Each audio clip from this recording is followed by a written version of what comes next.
নমস্কাৰ জনপ্ৰিয় অভিনেতাৰ কিশোৰ দাসৰ নতুন এটা আপডেটৰ সৈতে আপোনালোকক স্বাগতম জনাইছোঁ আমাৰ চেনেলৰ অন্য এটা ভিডিঅ'লৈ। জনপ্ৰিয় অভিনেতাৰ কিশোৰ দাসৰ অভিনয় চাই আপোনালোকে কেনেকুৱা পাইছিলে তলৰ কমেণ্ট ছেকশ্যনত জনাবলৈ একেবাৰে নাপাহৰিব। জনপ্ৰিয় অভিনেতাৰ কিশোৰ দাস আৰু আমাৰ মাজত নাই।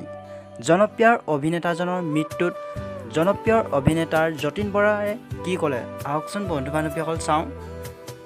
মোৰ মৰমৰ ভাই অভিনেতাৰ কিশোৰ দাস আৰু আমাৰ মাজত নাই।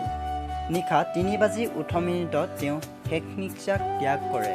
জনপ্ৰিয় অভিনেতাৰ কিশোৰ দাস আৰু জনপ্ৰিয় অভিনেতাৰ কিশোৰ দাস চেন্নাই এখন হস্পিটেলত শেষ নিশ্বাস ত্যাগ কৰে।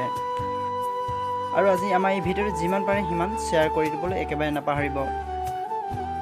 আৰু যদি আপুনি আমাৰ চেনেলকে ছাবস্ক্ৰাইব কৰা নাই তেনেহ'লে প্লিজ ছাবস্ক্ৰাইব কৰি কাষতে থকা ঘণ্টাটো অল কৰি ল'ব। আকৌ অন্য এটা ভিডিঅ'ৰ সৈতে লগ পোৱা প্ৰতিশ্ৰুতিৰে আজিলৈ এৰিছোঁ। ধন্যবাদ। জয় আই অসম।